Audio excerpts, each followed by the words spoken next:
নমস্কার বন্ধুরা, ঘরোয়া রান্নায় আপনাদের সবাইকে স্বাগত। আজ আমি বানাচ্ছি বড়ি দিয়ে পুঁই শাকের চচ্চড়ি। এটা খুব সহজ সিম্পল রেসিপি। সহজ সিম্পল হলেও খেতে অসাধারণ লাগে। তো সবার প্রথমে আমি কয়েকটা বড়ি 5 মিনিট মতো ভিজিয়ে জলটা ফেলে দেব। এই বড়িগুলো খুব তাড়াতাড়ি ভিজে যায়, তো বেশিক্ষণ ভিজিয়ে রাখলে পরে গলে যাবে, তাই জন্য আমি 5 মিনিট মতোই ভিজিয়ে রাখবো। ওদিকে বড়িটা ভিজতে থাকুক, ততক্ষণে আমি ডাঁটা থেকে পুঁই শাকটা আলাদা করে নিচ্ছি। গরম পড়ে গেছে, এরকম কম মশলা দিয়ে রান্না, আর যদি একটু পাতলা করে মসুরির ডাল হয়, একটু কিছু সেদ্ধ, তাহলে আর কিছু লাগে না। পুঁই শাকের আরও একটা রেসিপি আমার চ্যানেলে দেওয়া রয়েছে, আপনারা চাইলে দেখে নিতে পারেন। ওটা ছোলার ডাল দিয়ে বানিয়েছি, এটা বড়ি দিয়ে বানাচ্ছি। শাক বাছা হয়ে গেছে, এখন শাকগুলোকে কেটে নিচ্ছি। একটু বড় বড় করে কাটলেও কোনো অসুবিধে নেই, শাকগুলো খুবই কচি কচি রয়েছে, পালং শাকের মতো একেবারে গলে যাবে। আর ডাঁটাগুলো রয়েছে, ডাঁটাগুলো ফেলে দিতে আমার ইচ্ছে করলো না।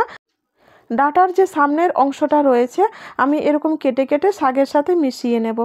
এগুলো গলে যাবে, শাকের সাথে এরকম কচি কচি ডাঁটা মুখে পড়লে ভালো লাগবে, তাই আর ফেলে না দিয়ে এগুলো পুঁই শাকের সাথে মিশিয়ে নেব।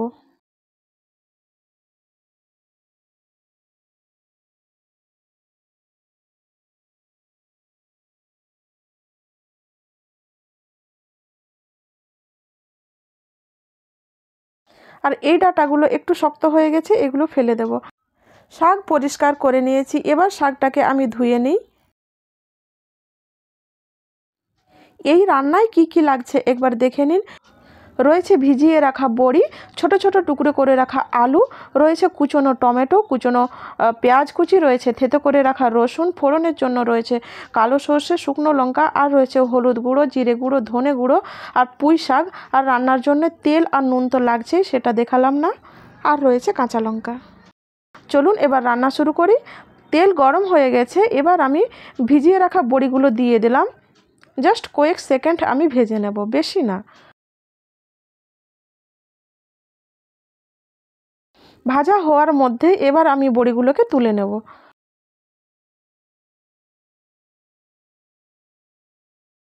ওই তেলেই আমি দিয়ে দেব শুকনো লঙ্কা আর কালো সর্ষে ফোড়ন। সাদা সর্ষেও দিতে পারেন, কোনো অসুবিধা নেই।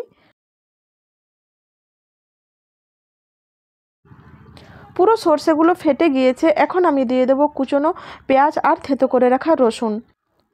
পেঁয়াজ রসুনটা একটুখানি নেড়ে নেব, আর ধীরে ধীরে পেঁয়াজ আর রসুনটা নরম হতে শুরু করবে, আর সাথে সাথে রঙটাও একটু পাল্টে যাবে। দেখুন রঙটা পাল্টে গেছে, এখন আমি দিয়ে দেব কেটে রাখা পুঁই শাকগুলো।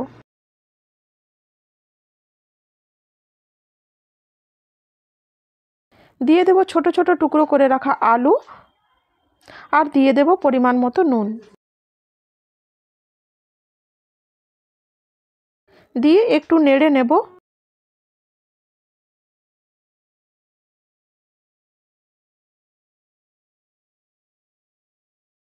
ঢাকা দিয়ে রেখে দেব কিছুক্ষণ। ঢাকনা খুললেই দেখবেন অনেকটা জল বেরিয়েছে। রান্নাতে আর জল দেব না, এই জলেই রান্না হয়ে যাবে। টমেটো পড়বে, সেটা থেকেও জল বেরোবে, তো আর কোনো জল দিতে লাগবে না। দিয়ে দিলাম শুকনো মশলাগুলো, হলুদ, জিরে আর ধনে গুঁড়ো। শুকনো লঙ্কার গুঁড়ো দিলাম না, কারণ ফোড়ন দিয়েছি শুকনো লঙ্কা, আবারও কাঁচা লঙ্কা দেব, তো অনেক বেশি ঝাল হয়ে যাবে। যারা ঝাল খেতে পছন্দ করে তারা দিতে পারেন। দিয়ে দিলাম টুকরো করে রাখা টমেটো, দিয়ে আবারও নেড়ে নেব। আবারও কিছুক্ষণের জন্য ঢাকা দিয়ে দিলাম, যাতে টমেটোটা গলে যায়। দেখুন কিছুক্ষণ পরে ঢাকা তুলে নিয়েছি, টমেটোটা একটু একটু গলে গেছে। এখন আমি দিয়ে দিলাম ভেজে রাখা বড়িগুলো, মিশিয়ে দিলাম।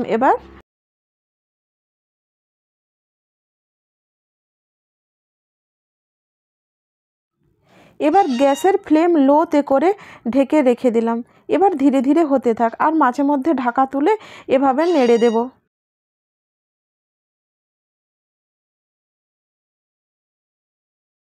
দিয়ে দিলাম কাঁচা লঙ্কা। ধীরে ধীরে রান্নাটা এবার হতে থাক। শাকের জল বেরিয়েছে, টমেটো থেকেও একটু জল বেরিয়েছে, তাই আর আমাকে রান্নায় জল দিতে হয়নি। দেখুন রান্নাটা আমার হওয়ার মধ্যে, চলুন পাল্টে নিই একটা অন্য পাত্রে। দেখুন কত সুন্দর হয়েছে।